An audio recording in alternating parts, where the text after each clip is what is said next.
উপন্যাস আত্মার আগলে, লেখিকা সানজিদা আক্তার মুন্নি। পর্ব ২৫। পাঠে আছি আমি স্নিগ্ধা আক্তার। এ বলেই মেহিনুর ফোন কেটে দেয়। অতঃপর মোবাইল থেকে মেহেরুবের নাম্বার কেটে দেয়। আর কথা বলতে পারছে না সে, ভয়ে হাঁটু কাঁপছে। মেহিনুর ফোন শেষ করে এক শান্তির নিঃশ্বাস ফেলে। আকাশের দিকে তাকিয়ে আবেগী গলায় বলে, ইয়া আল্লাহ, আপনি আমার আর্তনাদ শুনেছেন। তার জন্য লক্ষ কোটি শুকরিয়া আপনার দরবারে মাবুদ। আপনি আমার আব্বাকে সুস্থ করে দিন। আমার পরিবারকে আপনার হেফাজতে নিয়ে নিন। অতঃপর তপ্ত শান্তির শ্বাস ফেলে মেহিনুর ধীর পায়ে ঘরে প্রবেশ করে। ঘরে প্রবেশ করে ধীরে ধীরে এসে বিছানায় উঠে যায়। একেবারে এহসানের নিকটে চলে আসে এবং এহসানের মুখের উপর হাত নাড়ায়, এটা পরীক্ষা করতে যে এহসান সজাগ কিনা। কিন্তু এহসান একটুও প্রতিক্রিয়া দেখায় না, কারণ সে তার বোকা ফুলের আরও বোকামি মন ভরে আঁচ করতে চায়। এহসান কোনো প্রতিক্রিয়া না দেখে মেহিনুর একটু স্বস্তি পায়। অতঃপর আলগোছে এহসানের মোবাইলটা জায়গা মতো রেখে দেয় এবং নিজে অতি সাবধানে বিড়ালের মতো ঘাপটি মেরে এহসানের বুকে লেপ্টে যায়। এহসানের হাত আলতো করে ধরে নিজের পিঠে রাখে, যাতে এহসান কোনো কিছু টের না পায়। এদিকে এহসান তো বিশ্বাসই করতে পারছে না যে তার নিজের নারী এভাবে বিড়ালের মতো ঘাপটি দিয়ে তার বক্ষস্থলে শুয়ে থাকবে। মেহিনুরের চোখ এখন ঘুম আসছে। কথায় আছে, মন অশান্তি না থাকলে চোখে নিদ্রা দেখা মেলে। তাই এতক্ষণ মেহিনুর ঘুম আসেনি, কিন্তু এখন আল্লাহর হুকুমে সে ঘুমাতে পারবে। মেহিনুর ঘুমানোর খানিকক্ষণ পর এহসান বুঝতে পারে যে তার নারী ঘুমিয়ে গেছে। তাই তাকে ঝাপটে জড়িয়ে ধরে তার নারীকেও নিজের বক্ষস্থলে নিয়ে সে নিজেও ঘুমের দেশে পাড়ি জমায়। সকালবেলা এহসান ফজরের নামাজ পড়ে এসে নিজের মাকে সালাম দেয়। মায়ের সাথে কিছু সময় ভালো মন্দ কথা বলে অতঃপর জিজ্ঞেস করে, আম্মা, মেহিনুর এখনও নিচে আসেনি? এনিসা বেগম এহসানকে বলেন, এসেছে বাবা, সে রান্নাঘরে কাজ করছে। এদিকে মেহিনুর রান্নাঘরে আয়শা বেগম, আমিনা বেগম এবং এশাকে কালকের সব ঘটনা খুলে বলছে আর একাধারে কাঁদছে। ওনারাই প্রথম এসব নিয়ে জিজ্ঞেস করেছিলেন, তাই মেহিনুর বাধ্য হয়ে এগুলো বলছে। এসব শুনে আয়শা বেগম বলেন, ছোট ভাইজান বেশি করে ফেলেছে, এটা ঠিক নয়। এশা দীর্ঘশ্বাস ফেলে মেহিনুরের মাথায় হাত বুলিয়ে দিতে দিতে বলে, কী করবি রে, এটাই চিরন্তন সত্য যে আমার ভাইজান তোকে কখনোই ছাড়বে না, আর না তোর পরিবারের কাউকে শান্তিতে থাকতে দিবে। এত ক্ষোভ উনার তোর বাপ চাচার প্রতি, আল্লাহ মাফ করুক। তখনই এনিসা বেগম রান্নাঘরে প্রবেশ করতে করতে বলেন, মেহিনুর, তাড়াতাড়ি তুমি চা বসাও। এহসান তো বসে আছে চায়ের অপেক্ষায়। মেহিনুর নিজের চোখের জল মুছে বলে, কয় কাপ দিব? দাদাকে, এনাম চাচাকে, ইমরান চাচাকে দিব? না চাচা দাদা, এখন মেহিনুর ওদের চাচা দাদা বলে সম্বোধন করছে। তা শুনে সবাই অবাক হয়ে যান। এনিসা বেগম মেহেরুনকে বলেন, মেহিনুর, তুমি তাকে দাদা নয় আব্বা বলে আর ভাইজানদের ভাইজান বলে ডাকবে। এখন আর তারা তোমার দাদা চাচা নয়, আর উনি আর ওনার দুজন এখন বাড়িতে নেই। তাই শুধু এক কাপ চা দাও। মেহিনুর কিছু বলে না। কী বা বলবে? বলার ভাষা থাকলে তো বলতেও পারত, কিন্তু এরা তো অন্যায়কে ন্যায় হিসেবে মেনে নিয়েছে। তাই এদের বোঝানো বা কিছু বলার সাধ্য তার নেই। তাই চুপচাপ চা তৈরি করতে মনোযোগ দেয়। মেহিনুর চার কাপে ঢেলে ট্রেতে নিয়ে বলে, চা তৈরি করে নিয়েছি। এদিকে সবাই সকালের নাস্তা তৈরি করতে ব্যস্ত। কেউ পিঠে বানাচ্ছে, কেউ রান্না করছে, কেউ অন্য জাতের নাস্তা তৈরি করছেন। তাই এনিসা বেগম বলেন, তুমি একটু কষ্ট করে দিয়ে আসো। মেহিনুর দীর্ঘশ্বাস ফেলে, হ্যাঁ বোধ মাথা নাড়িয়ে ট্রে নিয়ে বসার কক্ষে দিকে পা বাড়ায়। এগিয়ে দেখতে এহসান কিসের কতগুলো কাগজ নিয়ে ঘাটাঘাটি করছে। আলতো পায়ে এগিয়ে গিয়ে তার সামনে রাখা ছোট্ট টেবিলে একপাশে চায়ের ট্রে রেখে বলে, আপনার চা। মেহনুরের কথায় এহসান তাকায় মেহনুরের পানে একবার। মেহনুরের স্নিগ্ধ মুখখানা দেখে অন্তর অবধি ঠান্ডা হয়ে যায়। সে শান্তির শ্বাস ফেলে মেহনুরকে বলে, একটু এগিয়ে দাও। মেহনুর কোনো উত্তর না দিয়ে তার হাতের চায়ের কাপ তুলে দেয়। মেহনুর যখন চলে যাবে তখনই আচমকা একজন মহিলা কোনো দিকে না তাকিয়ে পাগলের মতো ছুটে বাড়ির সদর দরজায় দিয়ে প্রবেশ করেন। তিনি হন্তদন্ত হয়ে এসে এহসানের পায়ের কাছে পড়ে যান এক প্রকার। সেই মহিলা জোরে জোরে শ্বাস নিয়ে কাঁদতে কাঁদতে বলেন, ক্ষমা করবেন সাহেব, আপনাদের মহলে লুকিয়ে প্রবেশ করছি, কিন্তু আমার আসাটা ভীষণ জরুরি ছিল। তাই এ বলেই উনি হু হু করে কেঁদে ওঠেন। উপস্থিত মেহেরুন এহসান কিছুটা অপ্রস্তুত হয়ে যান।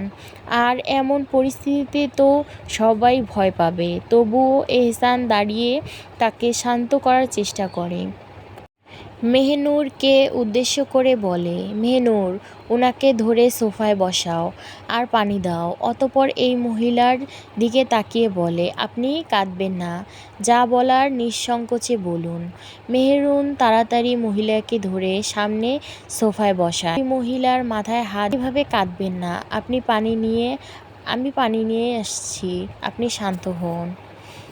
মেহনুর দ্রুত এগিয়ে গিয়ে মহিলার হাত ধরে আটকে দিল।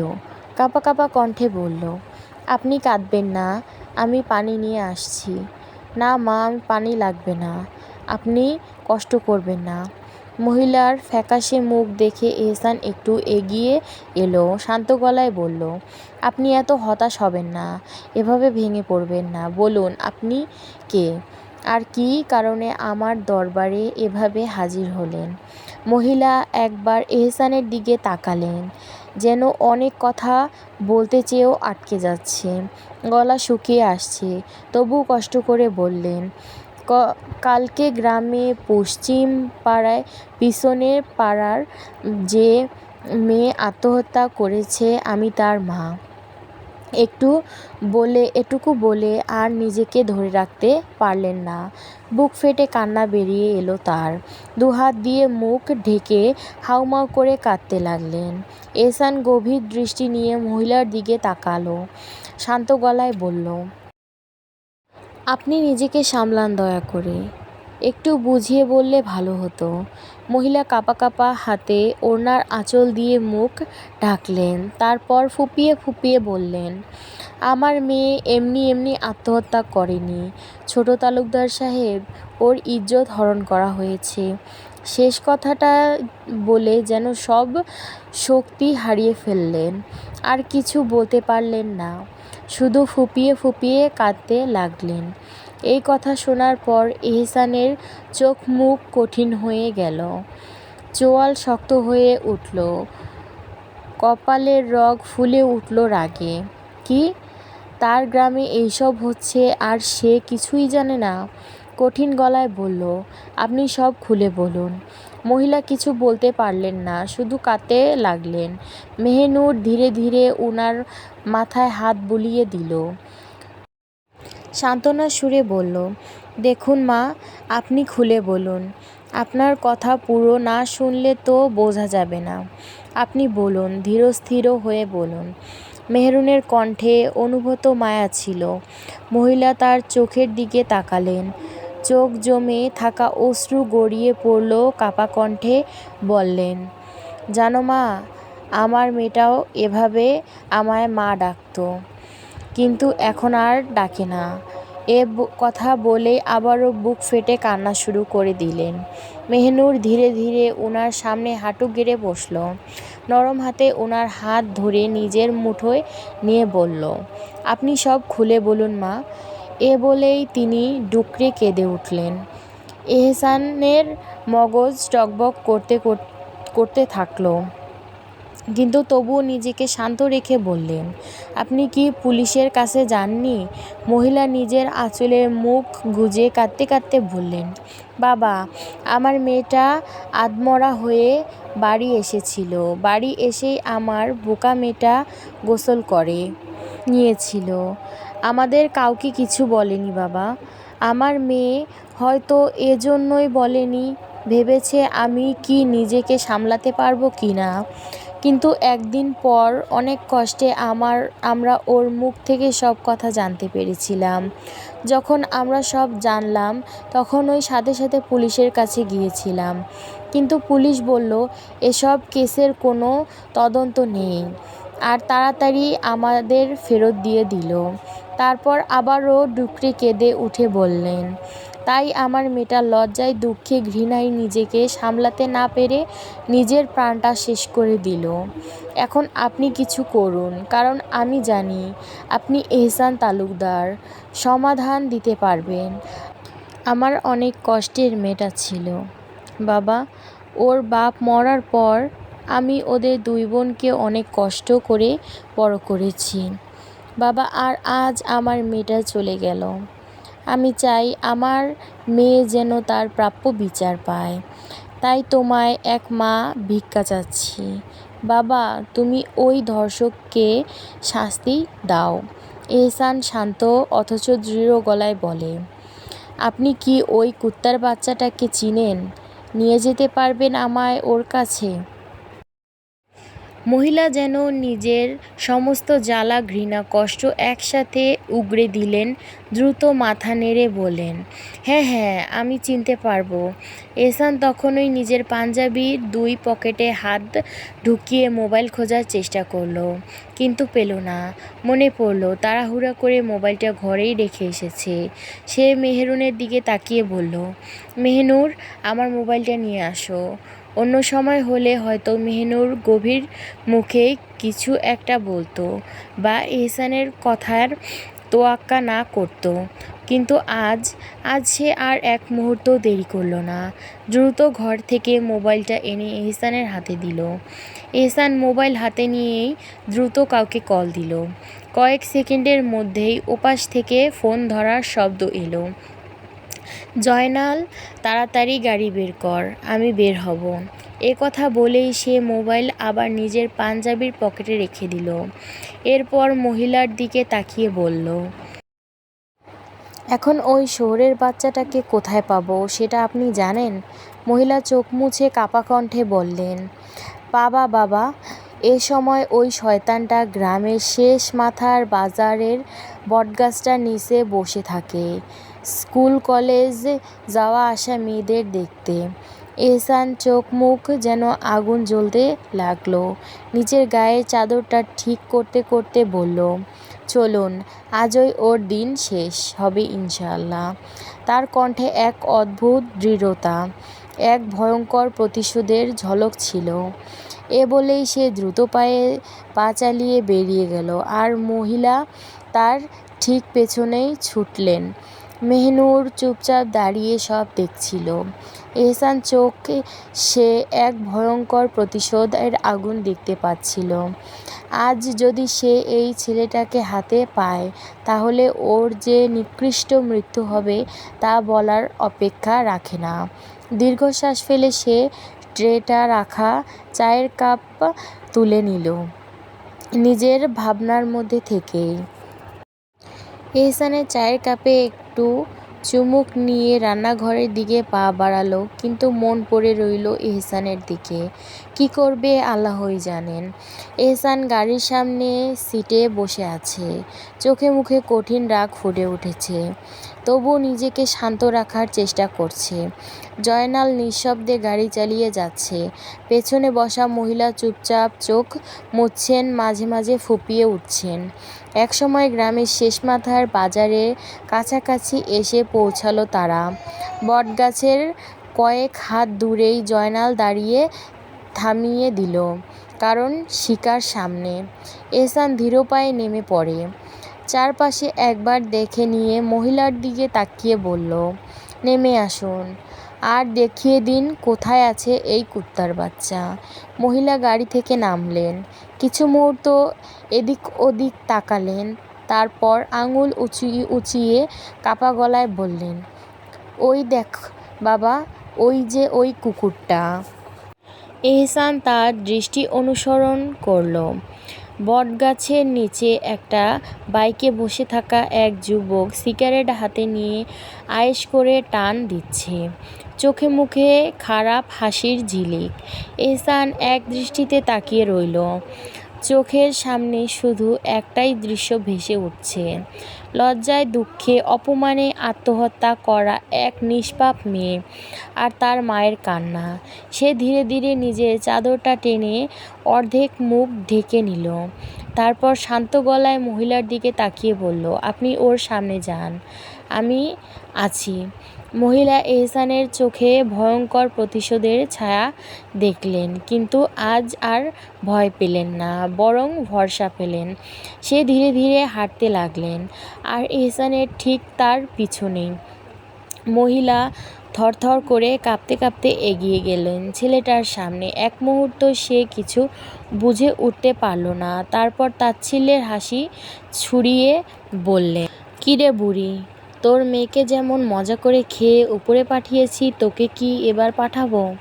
তারপর সে এহসানের দিকে তাকিয়ে চোখ সরু করে বলল, এই মুখ ঢাকা তুই কার সঙ্গে এসেছিস রে? তোর কোন বাপকে নিয়ে এসেছিস? আমি তোদের। ব্যাস, এরপর আর কিছু বলতে পারল না সে।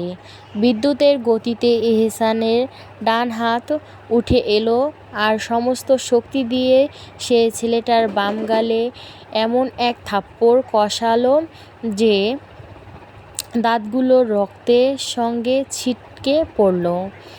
আকাশ বাতাসে যেন মুহূর্তেই গর্জন ছড়িয়ে পড়ল।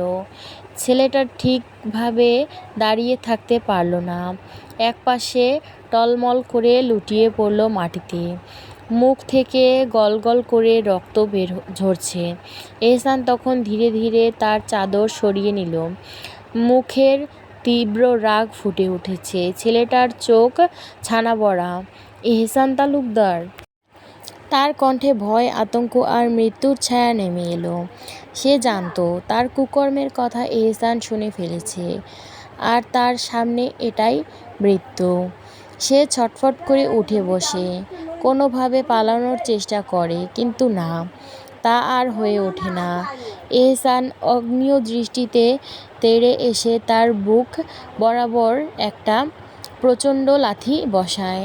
ছেলেটা আবার মাটিতে পড়ে গেল। এবার দম ফেলারও ক্ষমতা নেই। উগ, আর পারছি না। সে অসহায়ের মতো ছটফট করছে। এহসানের চোখ একটুও দয়া নেই, বরং আগুনের শিকারের মতো জ্বলছে সেগুলো। তুই একটা জানোয়ার, নারীর সম্মান নষ্ট করছিস, এটা নিষ্পাপ মেয়েকে মৃত্যুর দিকে ঠেলে দিয়েছিস। এ কথা বলেই সে ঝাঁপিয়ে পড়ে ছেলেটার চুলের মুঠো করে ধরে টেনে তুলল। ছেলেটা চিৎকার করে বাজারের বাতাস কাঁপিয়ে উঠল।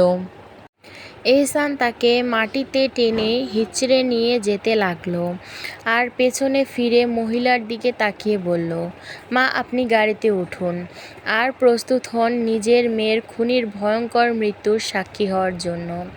মহিলা কোনো কথা বলে না, চোখ বেয়ে অঝোরের ধারায় জল গড়িয়ে পড়ছে। তবে এই কান্না ব্যথার নয়, এই কান্না প্রতিশোধের। গাড়ির দরজা খুলে মহিলা উঠে বসেন। চোখের জল ফোঁটায় ফোঁটায় পড়ছে, কিন্তু মুখে কোনো শব্দ নেই। এহসান উঠে বসে, তবে ওর এক হাত শক্ত করে চেপে আছে সেই জানোয়ারের চুল। গাড়ি ছুটতে শুরু করলো। ছেলেটার শরীর পুরো রাস্তার সঙ্গে লুটিয়ে গেল। বুক, মুখ, হাত পা ঘষতে ঘষতে যেতে থাকলো মাটির সাথে। আমায় মাফ করে দিন, আমি ভুল করেছি, মাফ করে দিন প্লিজ। আমি আর কোনো দিন নারীর অসম্মান করব না, আল্লাহর দোহাই মাফ করে দিন। ছেলেটাকে একটার পর একটা চিৎকার করছে, গলায় আর্তনাদ, কিন্তু এহসানের কানে সে শব্দ পৌঁছায় না। তার চোখে বরফ শীতল কঠিন। হাতের মুঠো আরও শক্ত হলো চুলের গোছার উপর। রাস্তার ছোট ছোট পাথর কঙ্কর ছেলেটার বুকের মাংসে ঢুকে যাচ্ছে, মুখ থেতলে যাচ্ছে। গ্রামের মানুষ রাস্তায় দাঁড়িয়ে দেখছে, কিন্তু কেউ কিছু বলতে পারছে না। তারা জানে এহসান তালুকদার দোষ ছাড়া কাউকে শাস্তি দেয় না। তালুকদার বাড়ির বিশাল লোহার গেট খুলে গেল। গাড়ি ঢুকতেই সঙ্গে সঙ্গে সেটি বন্ধ করে দেওয়া হলো। ছেলেটা তখন প্রায় আধমরা। শরীরে প্রতিটা হাড় বোধহয় চূর্ণ হয়ে গেছে। মুখ থুতনি থেতলে গেছে। বুকের মাংস কেটে রক্ত গলগল করে পড়ছে। তবুও সে নিস্তব্ধ হয়ে যায়নি। এখনও ফিসফিস করে বলছে, মাফ মাফ করে দিন। বাড়ির সদর দরজার সামনে সব মহিলারা দাঁড়িয়ে। ওদের চোখে আতঙ্ক। সবাই জানে এহসান তালুকদারের বিচার করবে। তবে কেমন বিচার? এটাই প্রশ্ন মনে। তবে তারা শুধু প্রার্থনা করছে, ইয়া আল্লাহ, যেন এহসান ওকে বেশি শাস্তি না দিয়ে সহজেই মেরে ফেলে। কিন্তু মেহনুর মনে সে চাওয়া নেই। সে চায় এহসান তাকে ভয়ঙ্কর শাস্তি দিক। এটা সহজ মৃত্যু না, এটা ভয়ঙ্কর মৃত্যু। এটাই ধর্ষকের একমাত্র বিচার। এহসান গাড়ি থেকে নেমেই সজোরে লাথি মেরে ছেলেটাকে মাটিতে ফেলে দেয়। ছেলেটি ধুপ করে পড়ে যায়, যন্ত্রণায় কুঁকড়ে ওঠে। এহসান তখন চোখ রাঙিয়ে জয়নালকে উদ্দেশ্য করে বলে, আমার হাতে দে। আর দেরি করে না। সঙ্গে সঙ্গে জয়নাল গাড়ির পেছন থেকে একটি চকচকে নতুন বাঁধানো কুড়াল বের করে এহসানের হাতে তুলে দেয়। তাজা ধাতব ফলার তীব্র ঝলকানি। মুহূর্তেই কুড়ালের ধার বোঝা যায়। এহসান কুড়ালটি হাতে নিয়ে একবার তাকায় ফলার দিকে, তারপর শক্ত করে তার মুঠো চেপে ধরে। তারপর ধীরে ধীরে এগিয়ে আসে মাটিতে আধমরা অবস্থায় পড়ে থাকা ছেলেটির দিকে। এহসান হাতের কুড়াল দেখে ছেলেটি গলা দিয়ে আতঙ্কে ফেটে আসে এক করুণ আর্তনাদ। ছেড়ে দিন আমায়, মারবেন না, দয়া করুন। এহসান দাঁতে দাঁত চেপে গর্জন করে ওঠে, নারীরা হয় মায়ের জাত, নারীরা হয় মমতাময়ী। তাদের সম্মান দিতে হয়, তাদের ভালোবাসতে হয়। তারা আল্লাহর এক অশেষ রহমত। একটু থেমে আরও গভীর ক্ষোভ নিয়ে বলে, আর তুই কি করেছিস?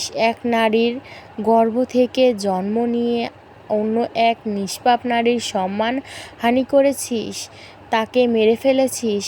তোর বাঁচার কোনো অধিকার নেই এই দুনিয়ায়। তুই একটা ধর্ষক, আর ধর্ষকের একটাই প্রাপ্য, সেটা হলো ভয়ঙ্কর থেকে ভয়ঙ্কর মরণ। তাই তুই মরবি, আমার হাতে মরবি। তোদের জন্য আমার মা বোন আজও স্বাধীন নয়।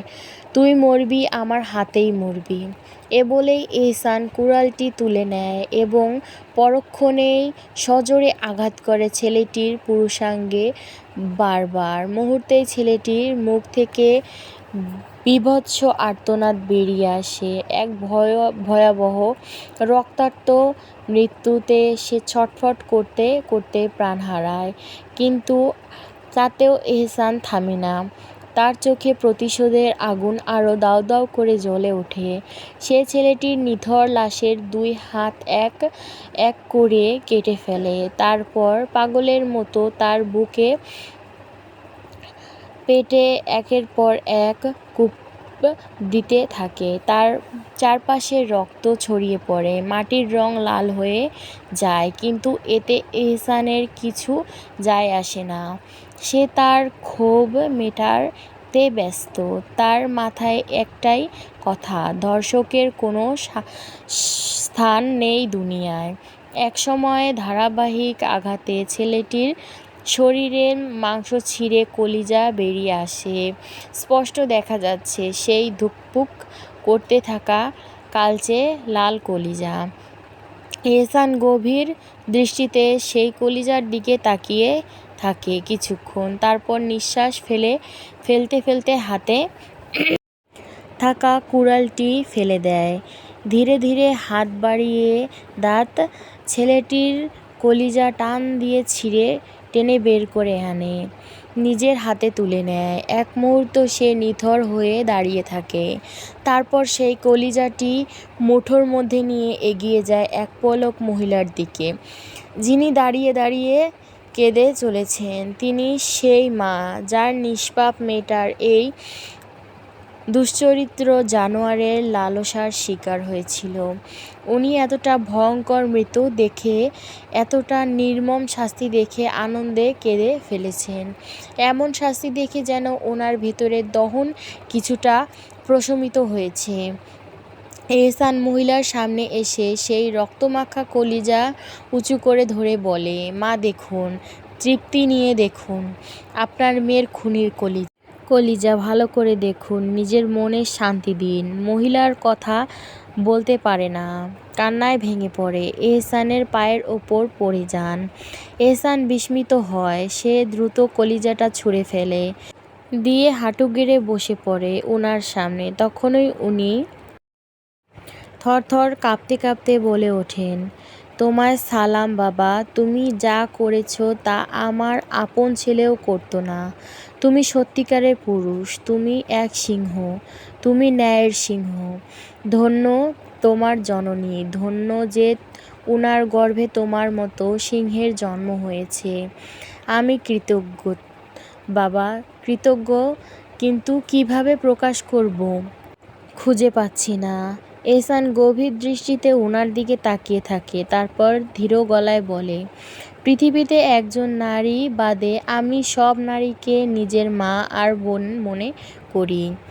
একটু থেমে বলে, তাই সে ক্ষেত্রে আপনিও আমার মা, আর আপনার মেয়ে আমার বোন। আমি আমার বোনের মৃত্যুর প্রতিশোধ নিয়েছি, এতে আপনি আমার প্রতি কেন কৃতজ্ঞ থাকবেন? বরং আমি আপনার প্রতি কৃতজ্ঞ যে আপনি আমার বোনের খুনিকে আমার সামনে এনে দাঁড় করিয়েছেন। একথা শুনে সেই মা আবারও কেঁদে ওঠেন। ঘৃণায়, আনন্দে, বেদনায় সব অনুভূতি মিশে একাকার হয়ে যায়। গাইজ, এই উপন্যাসটাতে আমার একটা জিনিসই ভালো লেগেছে, কারণ দেখো আজকাল ধর্ষণ কি মানে কি হচ্ছে আমাদের পৃথিবীতে, মানুষ নাই, একটা ছোট বাচ্চাকে পর্যন্ত কেউ ছাড় দেয় না। তো হ্যাটস অফ, এরকম হওয়া উচিত। একটা ধর্ষকের সঙ্গে যে ধর্ষণ করে তার সঙ্গে এরকমটাই হওয়া উচিত, এটাই। অ্যান্ড গাইজ, আমার এক্সামের জন্য আমি এতদিন দিতে পারি নাই, পড়াশোনার চাপ অনেক বেশি, কারণ আমার কলেজে এক্সাম শুরু হয়ে গেছে। আর তোমরা জানো ইঞ্জিনিয়ারিং পড়তে গেলে অনেক পড়া পড়তে হয়, আর সারা দিন রাত পড়া পড়তে হয়, আর এক্সামের জন্য পড়া পড়তেছি। কালকে আমার ইংলিশ পরীক্ষা, তবুও আমি দেওয়ার চেষ্টা করলাম। প্লিজ প্লিজ প্লিজ শুনিও, আর প্লিজ সাপোর্ট করিও। এত কষ্ট করে বানাইলাম ভিডিও, এতদিন পর দিলাম, তার জন্য সরি।